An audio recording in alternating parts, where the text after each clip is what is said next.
월요일 아침에 새벽에 만난 하나님 오신 여러분들 환영합니다. 우리 같이 기도하고 시작합니다. 하나님 감사합니다. 한 주간을 시작합니다. 하나님의 한 주간을 우리에게 허락하신 이 시간을 또 말씀으로 시작하게 하신 것은 은혜입니다.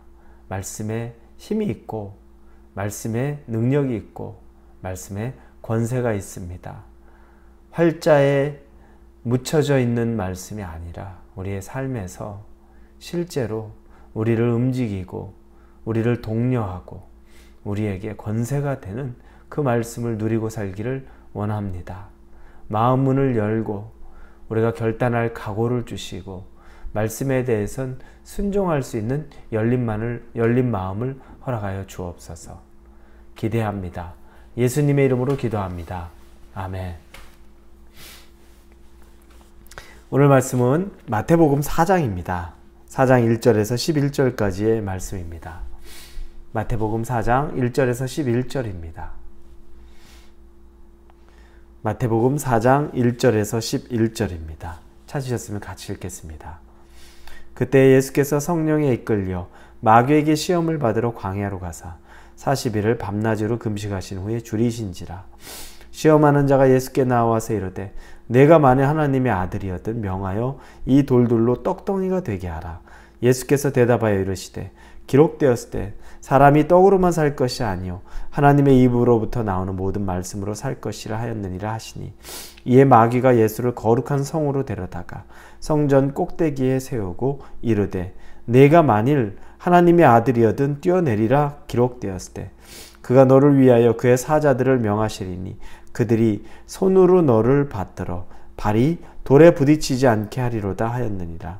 예수께서 이르시되 또 기록되었을 때 주 너의 하나님을 시험하지 말라 하였느니라 하시니, 마귀가 또 그를 데리고 지극히 높은 산으로 가서 천하 만국과 그 영광을 보여 이르되 만일 내게 엎드려 경배하면 이 모든 것을 내게 주리라.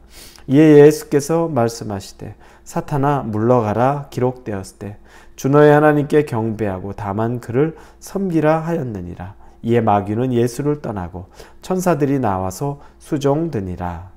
아멘. 예수님이 요한에게 침례를 받으신 이후에 이제 본격적인 공식적인 생애를 시작하셨습니다. 예수님의 공식적인 생애의 시작은 이제 마귀의 시험으로부터 시작합니다. 이걸 생각해보면 우리가 약간 좀 너무 가혹한 거 아니야? 처음부터 너무 센 거 아니야? 라는 생각을 할 수 있습니다. 왜냐하면 세상적으로 볼 때 우리를 훈련시키는 단계가 있지 않습니까? 약한 거부터 천천히 그리고 마지막에 갈수록 더 강한 훈련을 받는다라는 생각을 우리가 많이 하게 됩니다. 그런데 처음부터 공식적인 생애를 시작하는데 마귀에게 맞닥뜨려서 시험을 받게 되는 장면이 나옵니다. 그런데 여러분, 이게 가혹한 게 아니라 사실은 아주 냉정히 말하면 이게 바로 마귀라는 겁니다.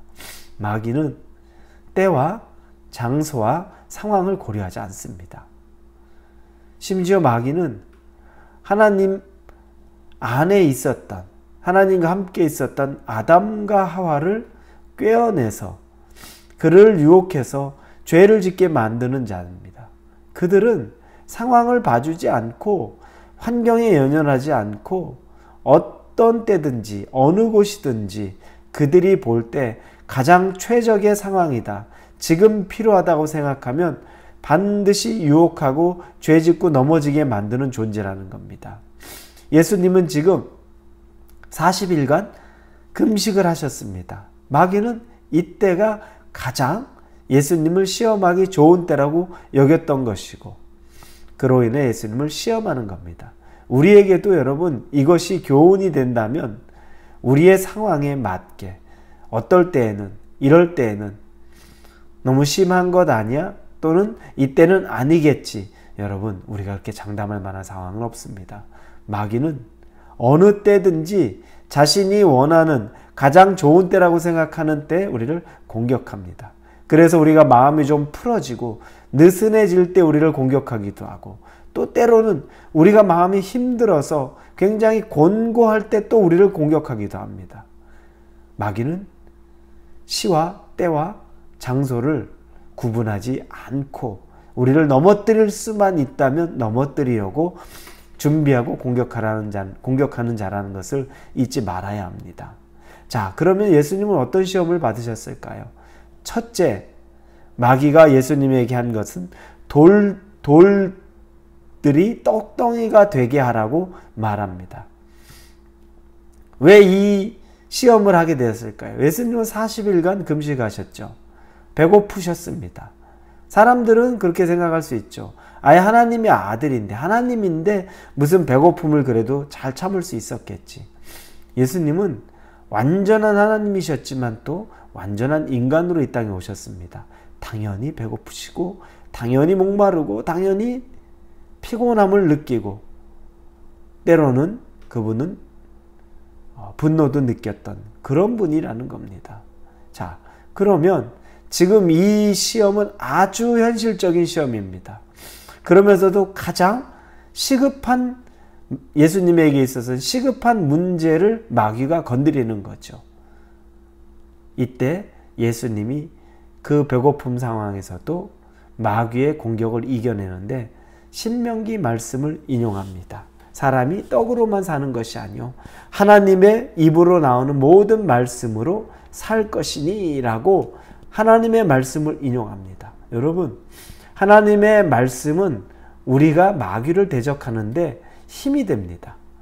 우리가 말씀을 보고 또 때로는 암송을 했던 그 말씀들이 마귀가 우리의 내면을 공격하고 우리의 자존감을 낮게 만들어주는 그런 류의 공격들이 올 때 하나님의 말씀이 우리를 다시 세워가고 속지 말아야 될 것을 우리에게 강력하게 인도해주는 변함없는 하나님의 말씀이 있다는 것을 꼭 믿으시기 바랍니다. 그래서 우리가 말씀을 보고 또 공부하고 그걸 묵상하고 우리가 암송까지 하는 것입니다. 그렇게 해서 예수님은 마귀의 첫 번째 시험을 이겨내셨습니다.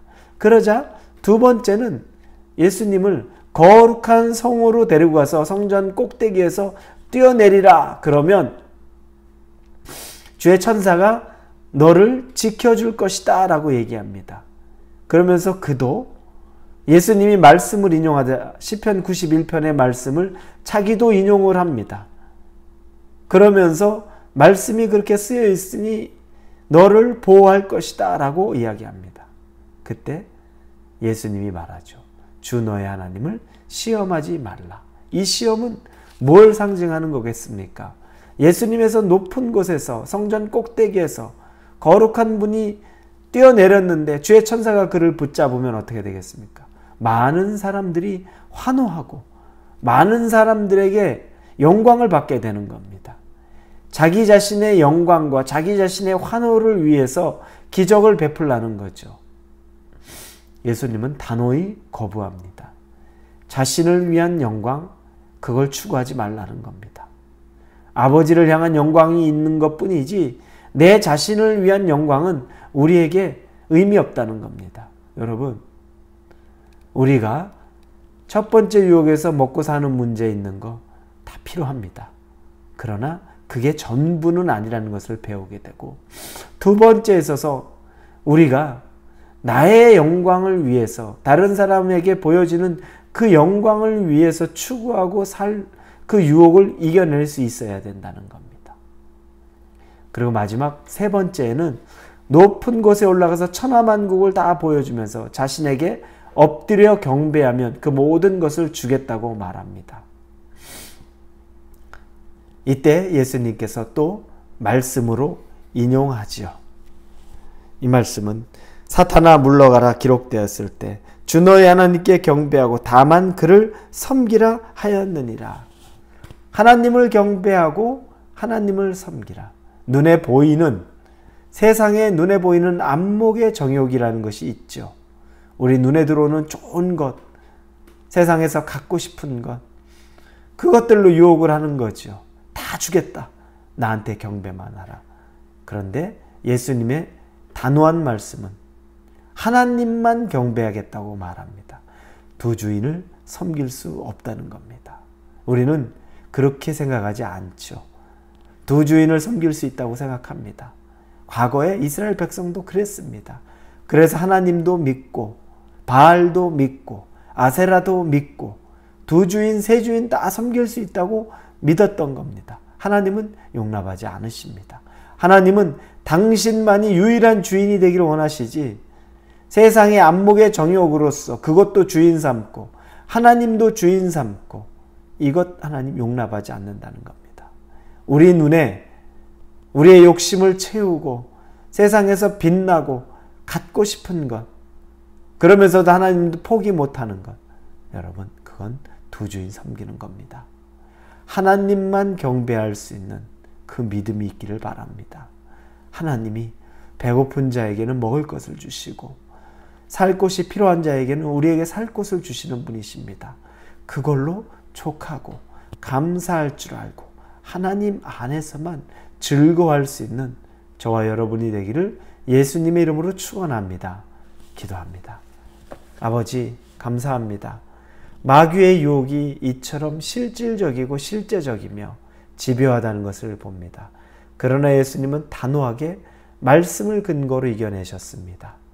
우리가 예수님을 본받는다는 것은 하나님의 말씀으로 단단히 서서 든든히 서서 세상의 유혹을 이겨낼 수 있도록 우리와 함께하여 주옵소서. 예수님의 이름으로 기도합니다. 아멘.